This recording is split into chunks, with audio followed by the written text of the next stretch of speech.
Hello friends, this is an introductory lecture on Indian polity. We are going to discuss various wings of Indian political system and how Indian political system came into existence.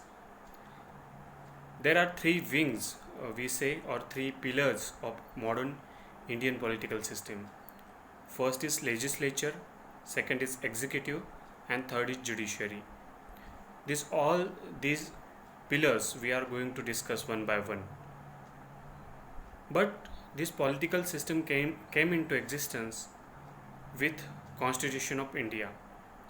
India adopted its constitution on 26th of November 1949 and its implementation started on 26th of January 1950.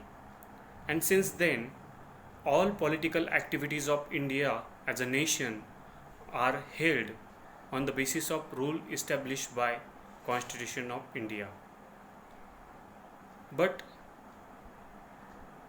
though we adopted our constitution on 26th of November 1949, it is not a sudden existence. So it is not like that a committee sit for 2 years and they adopted this constitution. It was a very long process. Even in ancient India also, we have roots of our modern civilization.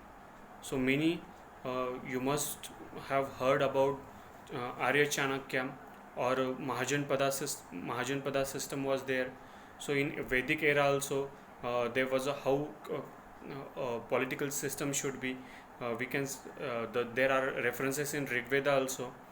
So our modern political system is based on our ancient knowledge, our ancient inventions, and also we have adopted various rules and regulations. We have adopted various articles from other modern constitutions also, and from that way, today's our constitution came into existence. Today's Indian polity came into existence.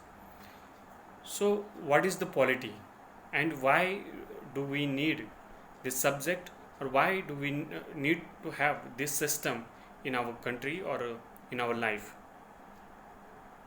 Supreme Court in various judgments said that Constitution is not just a rule book; it is an way of life. So it defines how we as a nation should behave, how election to be conducted, how president to be elected, how a prime minister should be elected, and how we should behave with each other, because it also defines fundamental rights of each and every individual. It also gives us certain rights as a human being, whether it is right to speech, right to liberty and right to life and personal liberty, right to religion is there, right to freedom is there, right to equality is there. So this constitution, this political system give us certain rights, and it also gives us or put some responsibility on our shoulder. So there are rights also, and there are some fundamental duties also.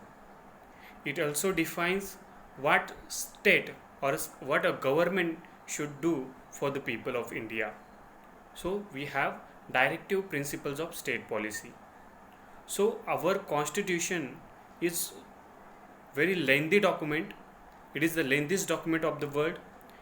If you know, or you must be aware about that, American constitution only has 4 pages, but our constitution is lengthiest constitution of the world.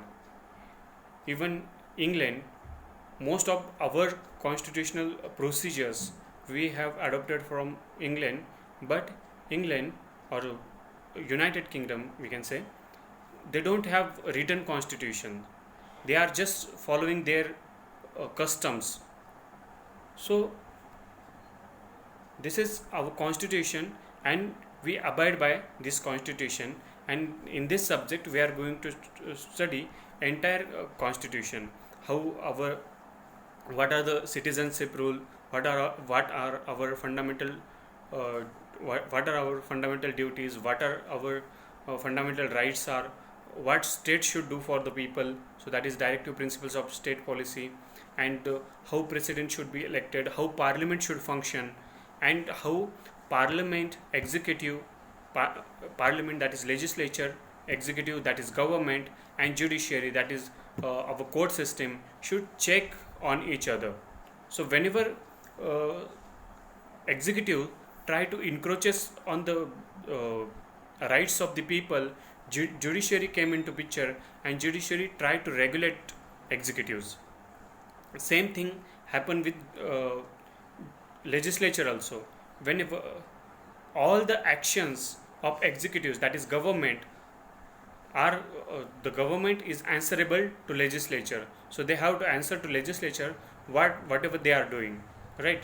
So this is a check balance system our constitution makers had established. And why they have did this? Because the any one institution which has a great power with us, it can become disastrous. So to check on the misuse of such power, they have established this check and balance system. So this is our Indian polity. But as we know, our constitution is lengthiest document. Our constitution also discussed the how should be relationship between center and state, how should be a financial relation, how should be a political relation should be there. So all these things are discussed in Indian constitution.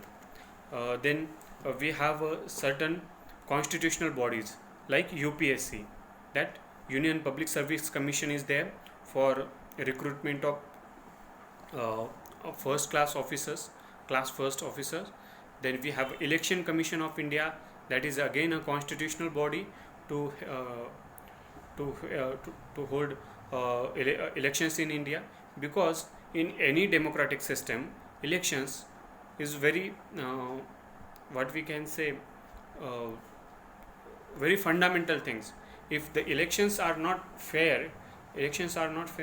held fairly, then the political system, a democratic political system, cannot work without free and fair elections. So to conduct free and fair elections, our constitution maker introduced with Election Commission of India, that is a constitutional body. So just to summarize, our constitution is the lengthiest constitution of the world, and it gives us executive, judiciary, and legislatures, and with certain, it also gives us certain rights, that is called fundamental rights. It also gives us some responsibility, that is called fundamental duties. It also tells how states should behave, that is directive principles of state policy. It also state rules for all the activities of parliament, president, state, and judiciary. All these things are there. So all these things we are going to discuss in this subject. So this is just an introduction to Indian polity. Thank you so much.